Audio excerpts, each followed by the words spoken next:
Clara's knees buckled the moment her foot hit the ground. She was barely off the stagecoach when the blood soaked through her dress, each step a reminder of the rifle butt that had nearly broken her. The air was thick with dust and bitter whispers, the clink of wagon wheels barely audible under the weight of the crowd's gaze. She had imagined this moment 100 times on the long road west, but never like this. She'd pictured herself stepping off that stagecoach in a clean dress, hair pinned neatly, her smile steady and bright. A man waiting for her, maybe with flowers, maybe with a kind word, a soft welcome, but she hadn't pictured blood, soaking through her dress, staining the ground beneath her. One step. Her left leg throbbed from where the rifle butt had hit her just 3 days ago. 2 steps. Her ribs screamed with every breath, like they were going to crack under the pressure. She grabbed for the coach door, but her fingers slipped. The earth tilted. Her booted foot caught nothing but air, and she felt herself fall. She was falling until strong arms caught her, lifting her like a child in the arms of a father. His touch was careful, but it didn't falter.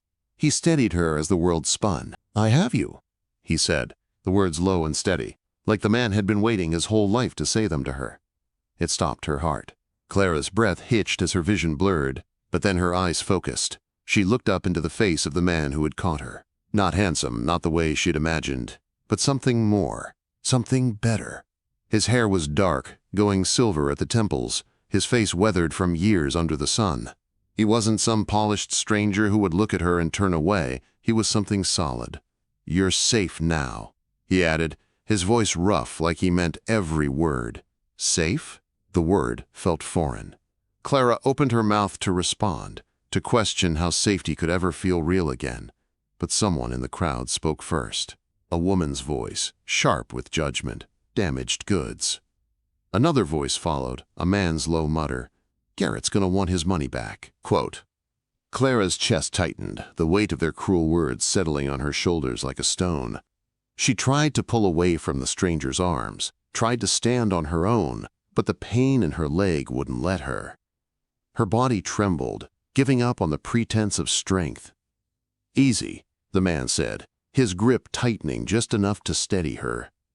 His gray eyes softened as he looked down at her. "Don't listen to them."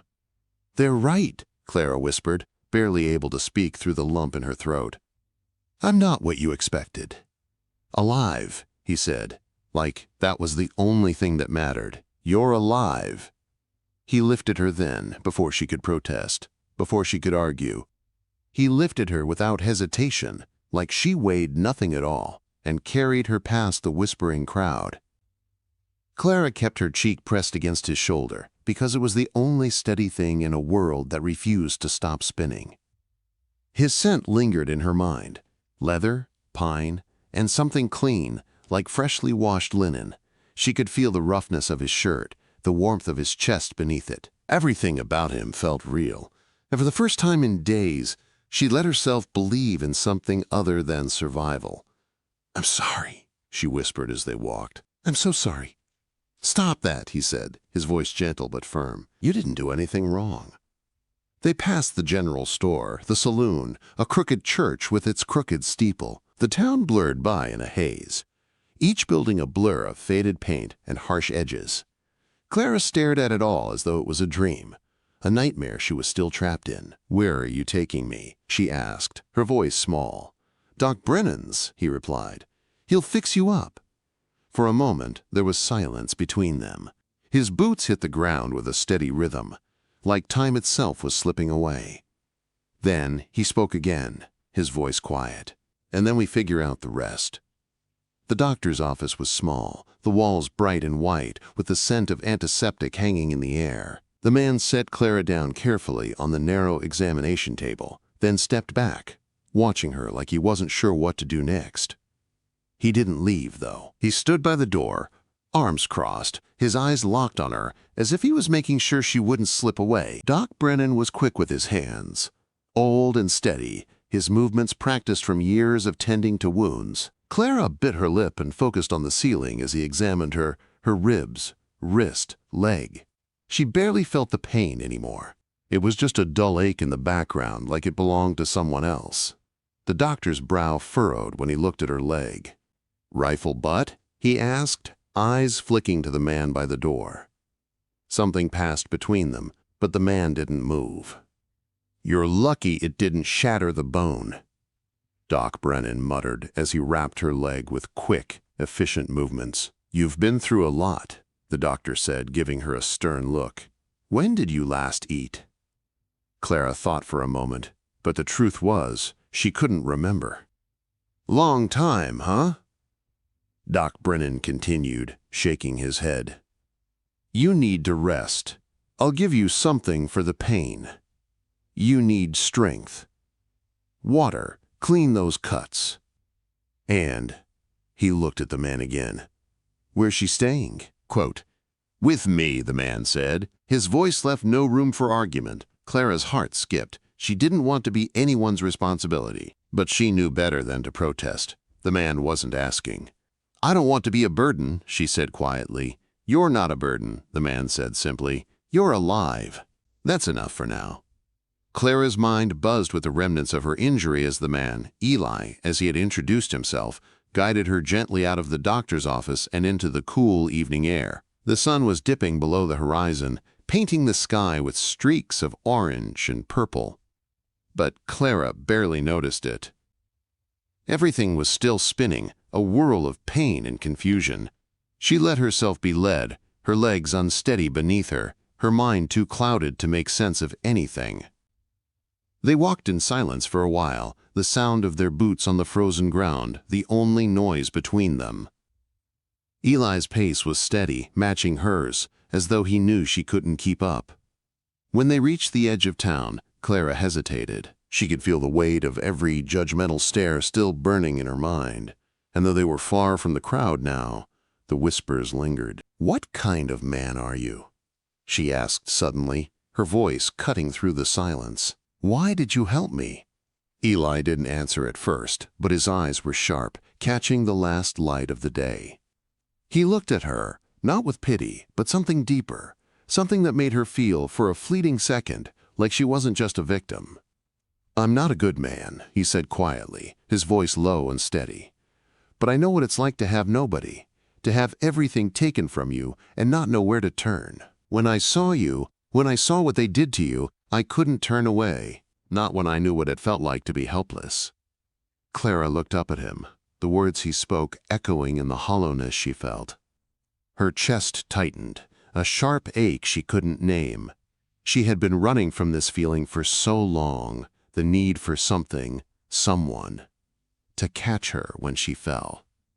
And yet, here she was, unable to trust even herself. "You don't have to keep doing this," she whispered, looking away, staring at the ground beneath her feet. "You don't owe me anything." "I do," Eli said firmly. "I don't owe you anything more than the truth. I'm here because I promised you a chance, and I meant that." Her breath caught in her throat. He didn't know her. He couldn't. But he was offering her something she hadn't felt in years, hope, and with it, something even scarier than hope, the possibility of a future. The barn loomed ahead, a dark silhouette against the fading sky. They were close now. Clara could hear the low sound of horses moving, the creak of the barn door swinging in the wind. She felt the stirrings of something strange in her chest, something like warmth, something like a whisper of safety.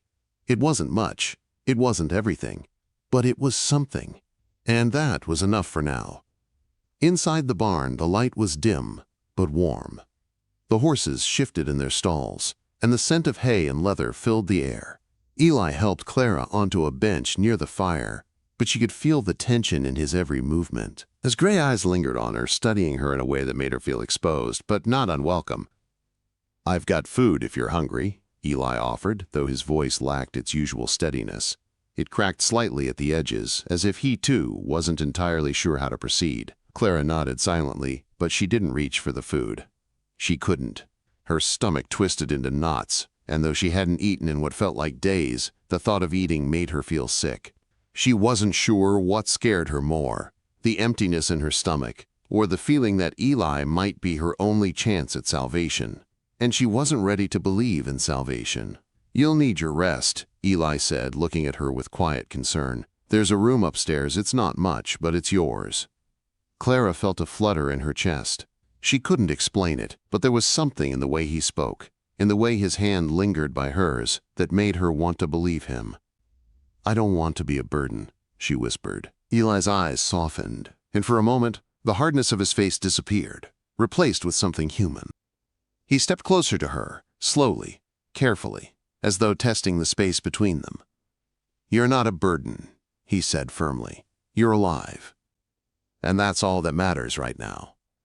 The words struck her, deep and raw, alive. Was that really all she was?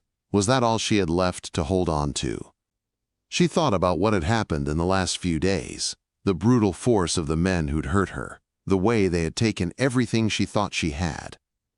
And yet, despite it all, here she was, still breathing, still standing, still fighting. "I won't make you stay," Eli continued, his voice lowering slightly. "But I need you to know this. I'm not asking for anything. Not yet. Not until you're ready." She looked up at him, her eyes searching his face for some sign of what he really wanted. But there was nothing. Just the quiet certainty that he meant what he said. And that, more than anything, terrified her. The night passed slowly. Clara lay in the bed Eli had given her, wrapped in a warm quilt, listening to the wind howling outside. It was a sound that seemed to seep into her bones, stirring up memories she wasn't ready to face. But she couldn't escape it. Her past, like the wind, kept howling, kept pushing against her mind, against her heart. She wanted to sleep, to let the darkness take her and forget the pain, but every time her eyes closed, she saw it. The faces of the men who had hurt her, the bruises on her skin, the way they'd left her bleeding in the dust. She wanted to forget, but the memories were there, clawing at her, never letting her go. "Clara?" Eli's voice was soft, breaking through the quiet like a whisper through the storm. She opened her eyes slowly, meeting his gaze through the dim light of the room. He was standing in the doorway, silhouetted against the faint light from the barn. His expression was unreadable, but his presence filled the room, a steadying force she hadn't known she needed. "I'm not going anywhere," he said quietly, as though reading her thoughts. The words cut through the chaos in her mind. She wanted to argue, to say that he didn't know what he was getting into, that she wasn't worth saving. But she couldn't. The weight of her past, the fear of being hurt again, all of it. Suddenly, it didn't matter. Not with him standing there. Not with him offering her something so simple, so real. "I know," she whispered back, her voice hoarse, "but I don't know how to believe in it." "You don't have to," Eli said, his voice a quiet promise. "You just have to be here, and I'll take care of the rest." Clara let out a shaky breath, and for the first time in days, something inside her loosened. Maybe, just maybe, he was right. She didn't have to believe yet. She didn't have to be anything but alive. And for now, that was enough. The days that followed felt like a blur. Clara kept her head down, staying busy with the little things, helping Eli around the ranch, learning what she could from Martha, and trying to ignore the ever-present fear that seemed to cling to her skin. But the quiet, the stillness, the growing bond between her and Eli, it all started to seep in, slow and steady. Still, the fear didn't go away. It lingered in the back of her mind like a shadow she couldn't shake, and when night fell, she found herself wide awake, staring at the ceiling, heart racing. The nightmares were always there, just beneath the surface, waiting for her to close her eyes. Clara? She hadn't even realized Eli had entered the room until he spoke. His voice, low and steady, broke through the tension that had wrapped around her chest. He stood in the doorway, his silhouette dark against the faint light spilling through the window. "I'm sorry," she whispered, her voice tight. "I didn't mean to wake you." Eli stepped into the room, his boots quiet on the wooden floor, and without a word he sat down beside her on the edge of the bed. His presence was calming, steadying, and though Clara didn't want to lean into it, she found herself doing so anyway. "You didn't wake me," he said quietly. "You're here, and that's enough.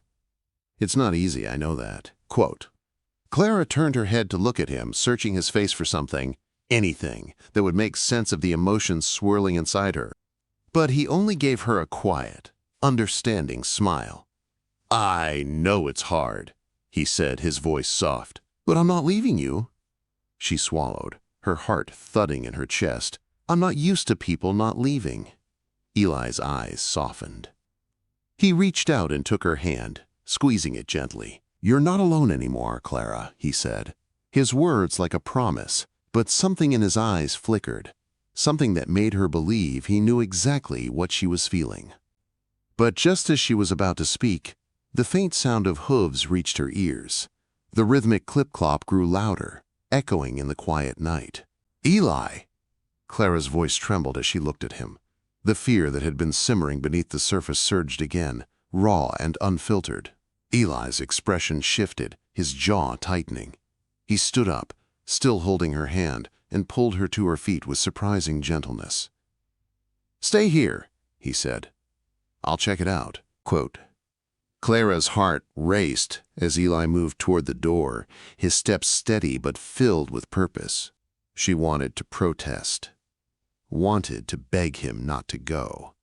But the words wouldn't come. Instead, she found herself standing in the middle of the room, feeling more alone than she had in days. The hooves stopped. She heard the door creak open, the sound of Eli's voice murmuring low, but the words were lost in the wind. Then the door slammed shut again, and Clara's heart skipped a beat. Footsteps echoed down the hall. Clara's breath hitched. "Eli?" He appeared in the doorway a moment later, his face hard and grim. "It's him," he said, his voice low. "Marcus." Clara's blood ran cold. She felt the world tilt beneath her feet, her vision narrowing. "Eli, no," she whispered, her chest tightening. "Not him. He's not here." "He is," Eli said, his voice unwavering. "I need you to stay here." Clara shook her head. "I'm not hiding, Eli. Not anymore." Eli's gaze met hers, and for a moment there was a flicker of something like fear, but masked by the hard edge of determination. "Clara, this isn't a fight we can win by running," he said, his voice low but firm. "You can't keep doing this. You can't keep fighting." "I can fight," Clara replied, her voice sharper than she expected, "and I will fight. I'm not just some woman they can break anymore, Eli." He stared at her for a long moment, and then something in his eyes softened. "I know you're strong," he said quietly, "but I can't let you get hurt." Clara took a step forward, her breath shaking. "You can't keep making these choices for me, Eli. I'm not a child, and I'm not your responsibility." Eli's eyes darkened, and his voice dropped to a whisper. "You are mine now. We're in this together." Clara took a deep breath. "Then let me stand by your side. Let me fight." There was a long, tense silence between them, filled with words that neither of them spoke. Then Eli nodded, his jaw tight. "Together," he said, almost as if he was trying the word out, testing it. "All right, together." Quote. The cold night air bit at Clara's skin as they stepped out onto the porch, the faint moonlight casting long shadows across the yard. In the distance, the sound of hooves grew louder, and Clara's heart hammered in her chest. Eli stood beside her, his hand on his pistol. His face was hard, but there was a flicker of something in his eyes, something like a promise. "I'll protect you," he said, his voice low. Clara didn't reply. She didn't need to. The sound of the hooves grew louder, closer. Clara's grip tightened on her rifle. She wasn't afraid of them anymore. Not of the Cole brothers. Not of Marcus. Not of anyone. They had no idea what they were walking into. The first of the riders emerged from the trees, tall, dark, and menacing. Clara felt her blood run cold as she caught a glimpse of the scar down Marcus Cole's cheek. He grinned as his eyes locked onto her. "Garrett, come out and face me," Marcus called, his voice rough but filled with venom. "I know you're in there. I know your woman's in there too." Eli didn't move. Clara could hear the tension in his breath, the sound of his heart pounding. "I'm not hiding," Clara called out, stepping forward with her rifle held steady. "I'm right here." Marcus's grin widened, his eyes glinting with amusement. "So the male bride's got some fight in her." "How cute." Clara's finger hovered on the trigger, the weight of the rifle steady in her hands. "You thought you could break me," she said, her voice cold as ice. "But you didn't. You couldn't." The night air was still, the tension thick enough to slice through. Marcus raised his hand, signaling his men to move. The world seemed to freeze. Clara raised her rifle. "Not this time," she said, and squeezed the trigger. The sound of the shot rang out like thunder, splitting the silence.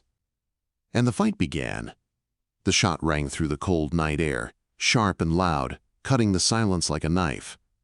Marcus flinched, but Clara didn't wait to see if her shot had hit. She dropped behind the porch railing, reloading with shaking hands, her heart thudding against her ribs like a drum. Eli's voice was steady, calm, even in the midst of the chaos.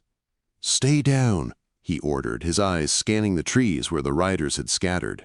Clara didn't argue. She couldn't afford to. Her pulse hammered in her ears as she carefully checked the chamber of her rifle, her breath coming too fast. Her whole body was on fire, every nerve alive with the tension of the moment. She wasn't just fighting for herself now. She was fighting for Eli, for this life they had barely begun, for the future that hung in the balance. The first rider, the one she'd shot at, was retreating, his hand clutching his arm, but he wasn't down. Not yet. Not until he stopped moving. Clara's hands were steady as she raised her rifle again, taking aim. Another shot rang out. Eli. A rider screamed, falling from his horse. 2 men down. The others scattered, confusion flashing in their eyes as they realized this wasn't going to be as easy as they had planned. But Marcus, damn him, didn't retreat. He stayed planted in front, his cold eyes fixed on Clara, a grin spreading across his scarred face. "You've got steel, woman," Marcus called, his voice dark with amusement. "I'll give you that." Clara's grip tightened. "You made the mistake of thinking I was weak," she said, her voice sharp, every word cutting through the night like a blade. "And now you're going to pay for it." She rose just enough to take another shot, her aim true, but this time her bullet missed its mark.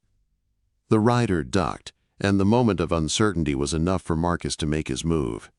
He raised his hand, signaling for his men to regroup. Eli cursed under his breath. "They're trying to flush us out." Clara dropped back down, her eyes scanning the dark, waiting for the next move. She felt the cold, the tension, the stillness of the moment before the storm broke. She knew they weren't done yet. They weren't nearly finished. The sound of horses galloping reached her ears. Too many! Too fast! Clara's heart raced. She couldn't let them close. They couldn't get to the barn. If they did, everything would be lost. "Eli," she said, her voice tense. "They're coming from the east." Quote. Eli glanced at her, his face hard. "I see them. Stay low." The sound of hooves grew louder, the riders closing in, their torches flickering in the darkness. Clara's breath hitched, her muscles tense, waiting for the moment to strike. Then, in the flickering torchlight, she saw the first one break through the trees. He was fast, too fast for her to aim properly, and his target was Eli. Without thinking, Clara raised her rifle, aimed at the rider, and squeezed the trigger. The man screamed as he fell, but not before his torch flew into the air, crashing against the barn roof. It caught in an instant, flames licking up toward the dry wood, the smoke billowing into the night. "Damn it!" Eli shouted, rushing toward the barn, but another rider came at him from the side, blocking his way. Clara fired again, this time with more precision. The rider's horse reared back and he tumbled to the ground, knocked unconscious. Clara didn't wait to see if he was alive or dead. She focused on the fire. The barn was burning. The flames grew higher, brighter, faster, crackling and spitting into the night. Eli was at the barn now, yelling at the horses, pulling them free, but it was clear they were running out of time. "Clara, go!" Eli shouted as he worked quickly to unhinge the barn door. "Get out of here!" "No!" she snapped, feeling the terror rise in her chest. "I'm not leaving you." "Clara, now!" Eli's voice was sharp, filled with urgency. His hands moved with practiced speed, hauling the horses free of their stalls. "We've got to save the animals. You won't make it if you stay." But Clara wasn't listening. She grabbed her rifle, ready to help, ready to do anything she could. She stepped out from behind the porch, her boots crunching against the snow as she steadied herself. She could hear the others coming, their shouts growing louder. There were still too many of them, too many to fight alone. And then she saw Marcus. He stood at the edge of the tree line, watching them with a cruel smile, his pistol drawn and aimed directly at Eli's back. "Eli!" Clara shouted, her voice raw with fear. Eli didn't turn around. He was too focused on getting the horses out, too focused on saving what he could. But Clara wasn't going to let him die. Not like this. She raised her rifle, taking aim at Marcus's chest. She squeezed the trigger, but her shot went wide. Her heart stopped for a second, and panic surged in her chest. She couldn't miss again. "Clara!" Eli shouted, but she didn't hear him. All she could hear was the sound of her breath, the pounding of her heart, and the sharp click of her rifle as she quickly chambered another round. This time, when she pulled the trigger, the shot hit its mark. Marcus staggered back, a grunt escaping his lips as the bullet pierced his side. He dropped to the ground, his pistol falling from his hand. But the riders weren't done. They surged forward, rushing toward the barn as the flames grew higher. "Eli!" Clara shouted again, her voice fierce with desperation. "We need to go!" Quote. Eli turned then, his face grim, but his eyes filled with determination. "Get the horses out! I'll cover you!" Clara didn't hesitate. She rushed toward the barn, grabbing one of the nearest horses and pulling it free from the stall. The flames were growing, the heat unbearable. But Clara didn't look back. She knew what they had to do. She wasn't running anymore, she was fighting. And she was going to make sure they both got out of this alive. The fire crackled and roared behind them as Clara guided the horses through the thick smoke, their hooves pounding against the frozen earth. Eli was close behind, his rifle ready, eyes scanning the dark woods. The ranch was burning, but the animals, those they could save. The barn wasn't going to last much longer, and neither would the house if they didn't get out now. Eli didn't look back. He didn't need to. His focus was on the horses, on getting them to safety. But Clara could feel the heat of the flames licking at her back, could hear the crackling of burning wood. They didn't have much time. "Clara, go!" Eli shouted, his voice sharp as he moved ahead, driving the horses into the clearing. "Get them to the creek." Clara didn't argue. She kicked her horse into a gallop, the sound of its hooves thundering in the night. She wasn't going to leave him, but she understood. The creek was the only place that might offer them any protection from the fire, any chance to outrun the chaos. The ground was hard, the cold air biting at her face, but she didn't care. She focused on the horses, on the task at hand. The wind whipped through her hair, and the sound of the fire faded, swallowed by the distance between her and the ranch. She didn't look back. Not yet. The creek came into view, the water dark and swift, cutting through the snow-covered ground like a line of silver. Clara urged her horse to the edge, her heart still racing as the animal splashed through the icy water. She kept her eyes forward, her breath coming too fast, but she couldn't stop. She wouldn't stop. And then she heard it. The unmistakable sound of hooves behind her, galloping through the snow. She knew what it was before she turned. More of Marcus's men. They hadn't given up. They were still coming. "Clara!" Eli's voice rang out, frantic. "Get back to the creek!" Clara didn't hesitate. She turned, her horse rearing as she yanked the reins. She needed to get back to him, needed to make sure they didn't get caught off guard, but as she looked over her shoulder, she saw them, 3 riders cutting through the smoke, their torches held high, their faces masked by the shadows. Clara's heart slammed in her chest. They were closing in fast. They wouldn't make it to the creek in time. "Eli!" she shouted, but he was already moving, already reacting. She saw him turn toward her, his rifle raised, and the crack of a shot echoed in the air. One of the riders went down, falling from his horse with a scream that made Clara's blood run cold. But they weren't done. 2 more riders moved in, their pistols drawn. Clara gritted her teeth, pulling the reins of her horse and aiming her rifle. She couldn't afford to miss. Not now. The first rider charged, his pistol raised, aiming for Eli. Clara fired first. The shot rang true, and the rider crumpled, falling from his horse. The second rider hesitated. Clara didn't wait. She took the shot, her hand steady, and the rider dropped to the snow with a howl of pain. But as the last one retreated, Clara heard something that froze her blood. The sound of a second group of riders coming from the woods. More of them. Too many for just Eli and her to handle. She could feel it in her bones. The weight of what was coming. "Eli, we need to move. Now." But Eli was already running toward her, his face hard with determination, his rifle slung over his shoulder. The look in his eyes was colder than the night air, and Clara knew then that he wasn't going to run. Not from them. Not from Marcus. "We'll fight them," Eli said, his voice calm despite the madness around them. "We have to." "Not like this." Clara grabbed his arm, her voice sharp with fear. "We need to go. We can't fight them all." Eli's jaw tightened, but he nodded. "Then we make our stand at the ranch. We don't have another option." Clara's heart sank. She knew he was right. If they didn't fight now, they would have no chance at all. But that didn't make it any easier. They were outnumbered, outgunned, and the fire wasn't the only danger they faced.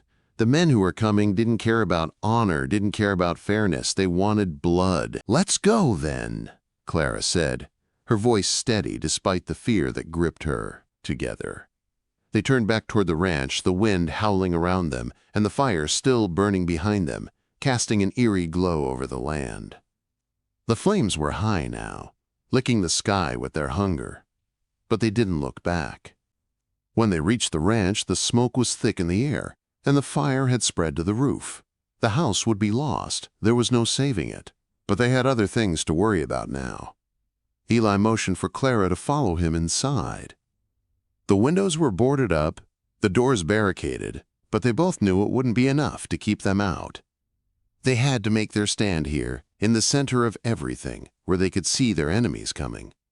"You ready?" Eli asked, his voice low, his eyes hard with resolve. Clara looked at him, her breath shallow, but she didn't hesitate. "As ready as I'll ever be." He nodded, and they moved toward the back door, where the first of the riders would be coming. Clara's heart thudded in her chest, but there was something else there too. Something stronger. The fear was still there, yes, but it wasn't controlling her anymore. She wasn't running anymore. This was their fight, and they weren't going to let anyone take their home, their future, without a fight. The door rattled, and Clara raised her rifle, her eyes narrowing. The first rider appeared in the window, his face twisted in a sneer. Eli's voice was steady. "We finish this now." Clara didn't answer. She didn't need to. She could feel the weight of the rifle in her hands, the power of it. This was her moment. This was the moment she stopped being afraid. The door swung open, and she took the first shot. The door crashed open, splintering against the force of the impact. Clara's heart pounded in her chest, the familiar rush of adrenaline drowning out everything else. The men outside were closing in fast, their faces darkened by the smoke and the fire. But she didn't flinch, not this time. Eli was at her side in an instant, his rifle aimed and steady. He didn't speak. There was no need to. The two of them moved as one, a seamless rhythm forged by shared pain and resolve. The first rider came at them, his horse rearing, pistol raised. Clara fired first, the shot cracking through the night, taking the rider down before he could even aim. "Two down," Eli muttered, his eyes scanning the chaos outside. More coming. Clara didn't answer. She didn't need to. The next wave was already upon them. Another rider broke through the smoke, charging at them with a loud shout.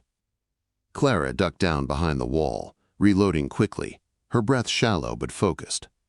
She barely felt the cold anymore, only the heat of the battle, the blood rushing in her ears. Eli fired, his aim true. The man fell from his horse, but as one dropped, two more took his place, and the numbers were growing. Marcus was still out there. Somewhere. "Clara, don't stop shooting," Eli ordered, his voice tight with the pressure of the moment. "Keep them back." Quote. She nodded, pushing herself to her feet again, her rifle held steady in her hands. One shot after another, her movements sharp, calculated. The fight was frantic, chaotic, but Clara was no longer that terrified woman who had fallen from the stagecoach. She wasn't weak anymore. She wasn't afraid to stand. The door burst open again, and this time, Marcus Cole was standing there, grinning like a devil. His eyes locked onto Clara's with a cold, predatory gleam.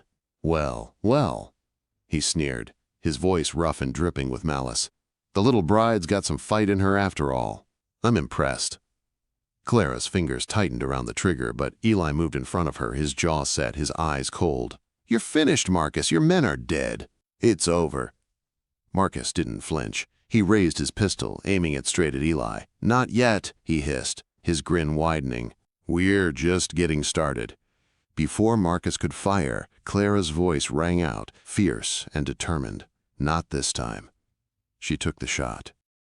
The bullet hit Marcus in the shoulder, sending him stumbling back. He let out a roar of pain but didn't drop his weapon. Clara's pulse raced as she aimed again, her hands steady despite the chaos around them. Marcus grimaced, his eyes narrowing as he backed toward the door.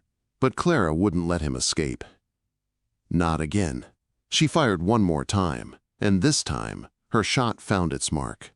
Marcus dropped to the ground with a final, choked gasp, his pistol skidding across the floor.